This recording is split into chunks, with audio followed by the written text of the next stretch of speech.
A ver, hoy vamos a sumergirnos en un verdadero caso sin resolver. Un misterio tanto histórico como teológico que, honestamente, ha desconcertado a los eruditos durante muchísimo tiempo. Vamos a intentar reconstruir con la mayor precisión posible qué fue exactamente lo que ocurrió entre el Viernes Santo y el Domingo de Resurrección. Estamos hablando de un lapso de 72 horas que casi siempre pasa desapercibido, como si fuera una pausa en la historia. Pero, como veremos en este análisis, fue todo menos una pausa. Fíjense en esta pregunta, porque es fascinante. ¿Qué pasó realmente durante esos 3 días?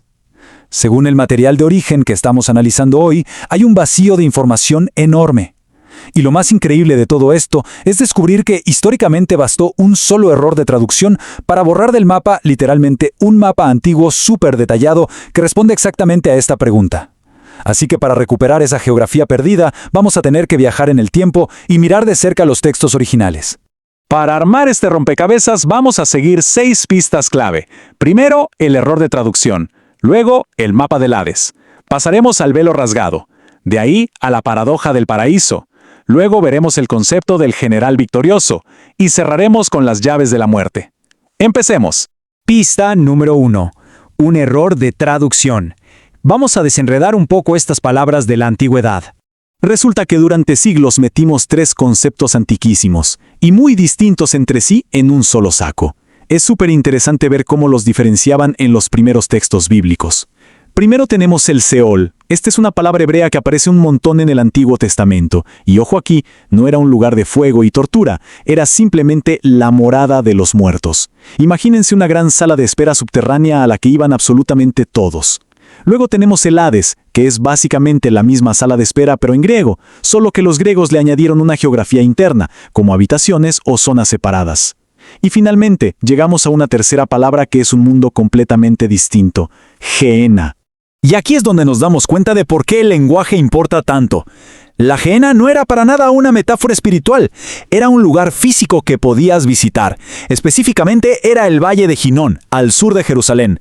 En la antigüedad fue un sitio oscuro asociado a sacrificios, y con el tiempo terminó convirtiéndose en el basurero municipal. Había desechos, cuerpos de criminales y un fuego que literalmente nunca se apagaba. Entonces, cuando en los textos antiguos decían Gehenna, hablaban de la destrucción definitiva, el final absoluto. Cero que ver con una sala de espera temporal, eran conceptos totalmente opuestos. Entonces, he aquí el problema. Imaginen a los traductores medievales pasando estos textos al latín. Tomaron una decisión que cambió la historia por completo. Agarraron estos 3 reinos, el Seol, el Hades y la Gehenna, y los metieron bajo una sola etiqueta latina, Infernus, lo que hoy llamamos infierno. ¡Boom! El mapa original se hizo humo. De repente, decir que Cristo descendió a los infiernos sonaba a que había bajado a la Gehenna, al fuego eterno. Pero si nos apegamos a los textos originales, la ruta marcaba otra cosa. No fue a la Gehenna, fue al Hades. Fue a la sala de espera. Lo que nos lleva directo a nuestra segunda pista, el mapa del Hades. Vamos a asomarnos a la geografía interna del inframundo. Sabiendo que el destino real era esta inmensa sala de espera, es alucinante ver cómo la describían. Las fuentes nos llevan a un relato en el Evangelio de Lucas, la historia del hombre rico y Lázaro. Casi siempre la leemos como una lección moral, ¿verdad? Pero si la vemos con estos lentes históricos, funciona literalmente como un plano arquitectónico del Hades. Nos muestra 2 áreas contiguas pero súper marcadas. De un lado, un área de tormento. Del otro, un lugar iluminado súper tranquilo, conocido como el seno de Abraham. Y en el medio, un abismo gigante. O sea, es una sala de espera, sí, pero con sectores muy definidos. Pero a ver, todo esto nos deja con una duda enorme. Si el seno de Abraham es parte de este Hades subterráneo, ¿por qué figuras justas como el propio Abraham, el mismísimo padre de la fe, o el rey David, o los profetas estaban ahí sentados bajo tierra? ¿Por qué no estaban simplemente en el cielo, en la presencia de Dios? Eso nos conecta con la tercera pista, el velo rasgado. Veamos cómo se abrió este camino que estaba sellado. Para entender por qué estas almas estaban estancadas, hay que mirar la barrera física y legal que existía en aquel entonces. No se podía pasar directo a la divinidad, y esto estaba representado físicamente en Jerusalén por el velo del templo. Y ojo, no era una cortinita transparente de sala, era una barrera masiva, pesadísima, que básicamente gritaba acceso denegado a la humanidad.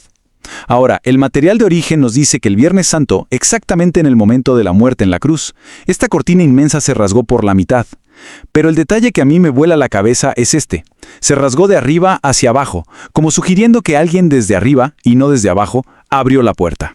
Y aquí es donde la historia se pone tensa, como de película. El velo está roto. El candado está abierto. Buenísimo.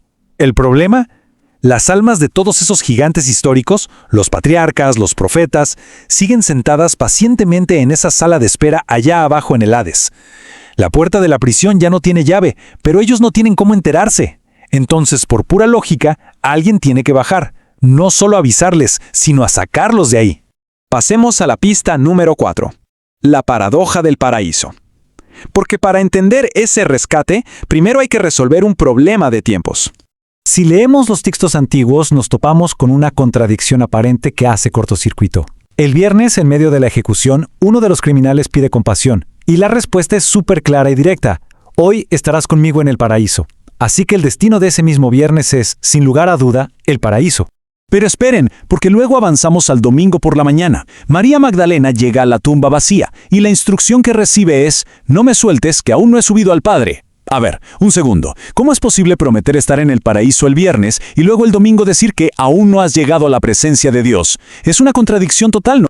Bueno, resulta que la solución tiene todo el sentido del mundo si simplemente consultamos nuestro mapa recuperado.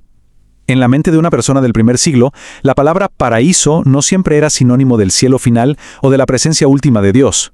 Para ellos, el paraíso era ni más ni menos que esa cámara VIP e iluminada dentro del Hades, esa sala de reposo que también llamaban el seno de Abraham. De repente, todo encaja. El viernes bajaron exactamente a la zona pacífica del inframundo. Era una parada intermedia obligatoria, no la línea de meta. Y esto nos empuja a nuestra quinta pista, el general victorioso. Hablemos de cómo fue esta misión de rescate. Esas 72 horas no fueron de estar durmiendo o en letargo, fueron literalmente un operativo táctico. Y para explicar lo que pasó ahí abajo, los textos usan una metáfora increíble, el triunfo romano. En el Imperio, cuando un general conquistaba a un enemigo, su regreso a Roma era un espectáculo. Entraba en la ciudad en un carruaje majestuoso, en un desfile épico, obligando a los líderes enemigos derrotados a marchar en cadenas detrás de él. El apóstol Pablo usa exactamente esta imagen. Nos describe a alguien descendiendo, conquistando las profundidades y luego subiendo victorioso, arrastrando las fuerzas de la muerte atadas con cadenas. ¿Y saben dónde se ve esto clarísimo?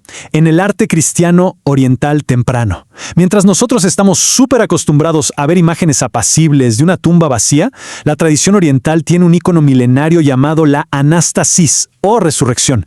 Y fíjense bien, no es una escena tranquila en un jardín, es la imagen de un asalto frontal. Vemos la figura divina pisoteando literalmente las puertas arrancadas del Hades, con cerrojos y cadenas rotas bajo sus pies, agarrando a Adán y Eva firmemente por las muñecas para sacarlos de un tirón, mientras toda una multitud los sigue hacia la luz.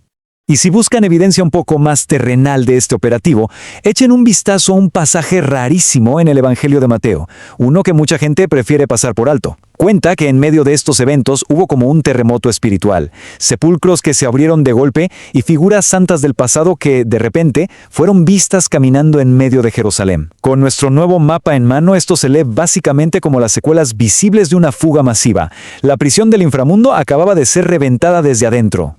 Finalmente, llegamos a la pista 6, las llaves de la muerte, la conquista definitiva.